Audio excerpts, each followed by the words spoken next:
So we're back here to get this thing finished. Got Lefty down there. We only had a couple boards here at the top. One trim board actually.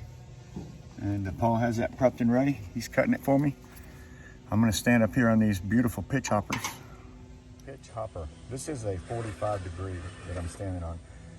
I still don't recommend just grabbing these things, buying them and jumping up on your roof like a professional, because I've been doing this all my life and I've been using cushions like this.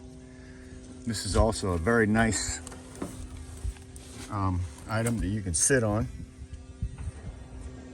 Right? You sit on it on a 12-12 pitch. This here, you generally want to keep your weight dead in the center of it. You wouldn't want to step on the very back side of it, inside of it. You don't want to have your foot on the roof. And the pitch hopper, you want to keep your weight right in the center, and this thing will hold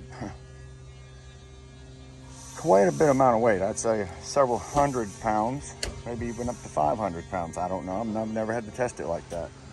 So I use them for, number one, getting off my ladder, getting up to my next step if I have to. And then at that point, I always keep my feet kind of right in the middle of it because that seems to work out the best. And I measured Paul a number right here, and I'm going to nail this board in here. And I didn't bring a daggum hammer with me, Paul. Yeah, I don't recommend anybody getting onto a roof with a pitch like this. See how they nailed their nails down here at the bottom, and they're getting a little bit rusty.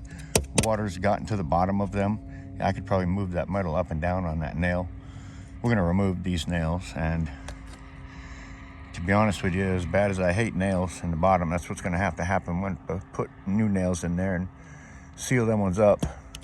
I would say that the hole that this nail went through is a little bit larger. I might even use a screw if I have it with me, an exterior deck screw. That might help a lot. We figured while we're up here, as a courtesy, it'd be nice to clean this old dirty Skylight. About 21 years with the dirt on it. It's pretty bad. So, hey, I'm up here. Might as well clean it for them. We finished this side. We cut it all off, lifted up our HARDIE board, James HARDIE. You do not want to get that stuff close to the ground level. We got our trim board put on. This whole entire house needs to be painted. We matched the paint to this dormer, and that's the color we got, and it's exactly the same as the front. But when we went around back on the side where the sun hadn't hit it, it was a different color, so we actually had to get another gallon of paint to rectify that problem. But anyway, we got it. What do you think, Paul? Some nice glass cleaner, a little bit of, what's that Lexel for? Yeah. Oh, here. I'm done with it. Except for that one. Which one? The other Skylight? Sticking up too? Yep. All right, we'll get it. Okay. All right. Do we need this? Here. Yes, he needs a shingle. Got it. Yes, he's got it? Oh, you got him already. Good. Oh, that's nice. That's the way to do it. All right, buddy. I need one nail and cooking. Yes, sir. I'm going to clean this Skylight for him. Of course, the inside looks like it's just as dirty, but we'll at least have the outside clean. Maybe it's an optical illusion. Paul and I were just talking about how hard it is to do something like this, especially on a pitch like this. A lot of people everywhere have Skylights. They get dirty. They can never get up there and clean it.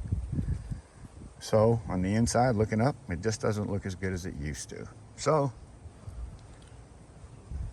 thanks to people that will get up there and clean your Skylight, like Drew's Roofing and Home Repair. And this is actually what I use. So I'm thinking, hey, why not, since I do roofing and roof repairs and siding repairs and all kind of stuff like that, I could add in a little part of my business as Skylight cleaning. What's everybody think about that? Skylight cleaning with Drew.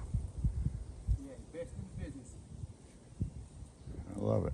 I love it. So everybody has Skylights everywhere. And if it's on a roof like this, it's always going to be ugly, just like that one was. And they're going to be glad to pay somebody to clean them things on the outside. Yeah, look at that. That's just a couple wipes. But what a difference when I'm finished, I guarantee it. How thick this stuff is.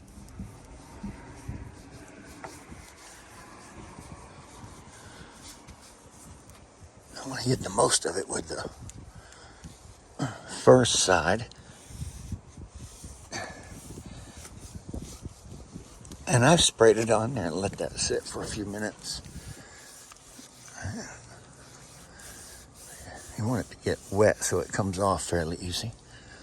And then once I get all I can with that one dirty side, I'm gonna flip it over and just give it one more quick, nice little rub down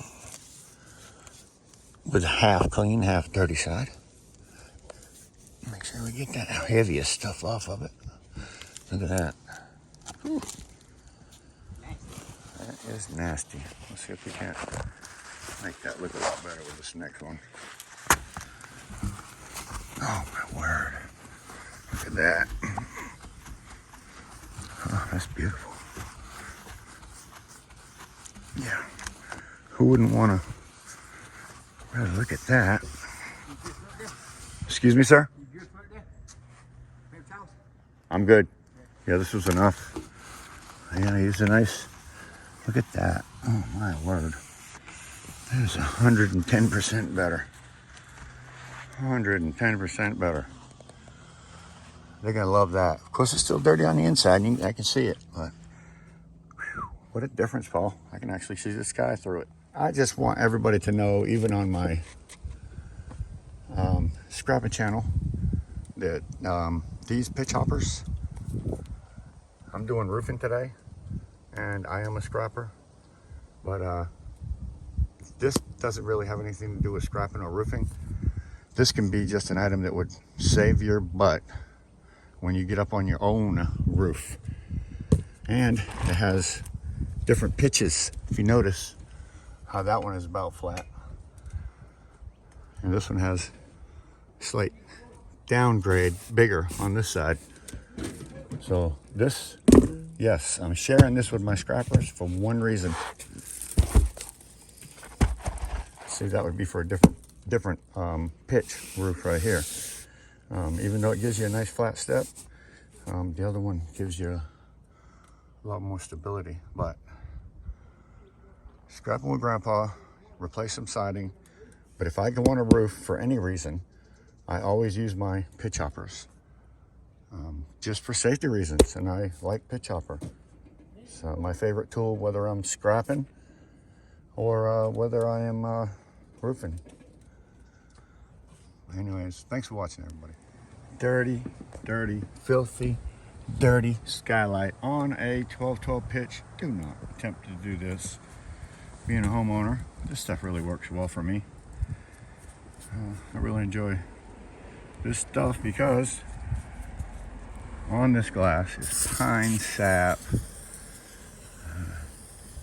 20 years worth of grime. You can imagine salt in the air.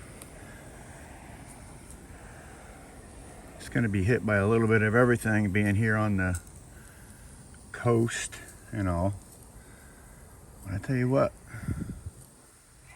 this stuff right here on a Skylight, and you give that just about 2 minutes. Wipe it all the way down. Get a clean rag, wipe it again, and it should be clean. But if you need to, wipe it again. And then you can have a beautiful Skylight you can actually look out at again and see the sunlight instead of looking like a cloudy day every day. So I'm going to start cleaning Skylights in St. James. So this will be a video that I will tag St. James, because I'm telling you something.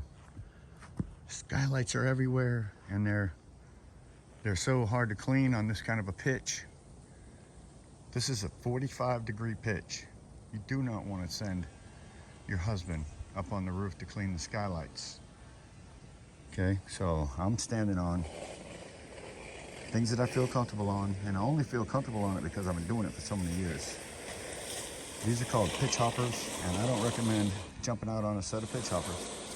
If you're not a roofer, or if you're a wife and you're sending your husband out to clean the roof, don't say, I've seen these things online. This would be great. You can get up on our roof and clean our skylights. Don't send your husband up on the roof to clean your skylights with a pitch hopper. All right, you send him to his death. And we do not want to recommend that to anybody. So unless you're comfortable, don't use it, okay? This is an old school pitch hopper, except it's a couch cushion. And that was our best method of moving around the roof without having to be tied off with something, which I'm not recommending not being tied off, but if you're jumping up on a roof for a quick window wash or a skylight cleaning, or you're not going to want to be tied off. It's going to be more dangerous. So a couple of pitch hoppers with a ladder right below you, and you're probably not going to go anywhere. And like I said, this stuff has to sit on there for just a minute. So you can stand right on this pitch hopper that I do not recommend you sending your husband up on the roof with. All right, I'm gonna wipe it down. I mean, the main thing you're looking for is just getting rid of that heavy, thick coating of pine sap or mold or mildew. And if you leave it on there, the longer you leave it on there, really, the better it's gonna work. Okay, so after I've wiped it down one time, I'm gonna use that same old nasty rag, except for I'll probably open it up a little bit. See if we can get a section of it that's fairly clean. There we go. Just to give it that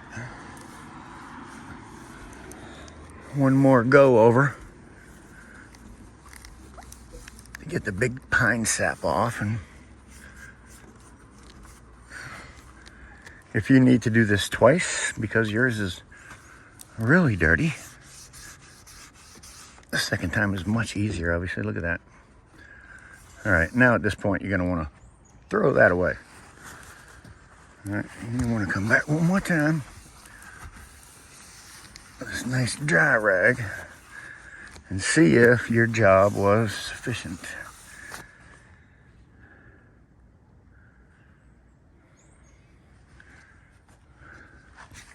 A little streaking over here. Let's see if we can get that. Oh yeah, here, come right off.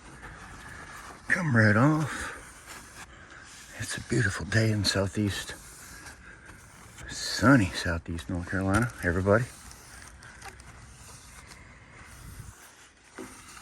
When I'm not doing roofing or repairs, or washing skylights or doing siding repairs like we did there, I have another channel that I'm like to promote. Scrapping with Grandpa. And just like that, scrapping with Grandpa, type it in. Look at that. Hey everybody, scrapping with Grandpa up on a roof. Actually, I have 2 channels. I recommend you stop by them both. Thank you for watching and have a blessed day.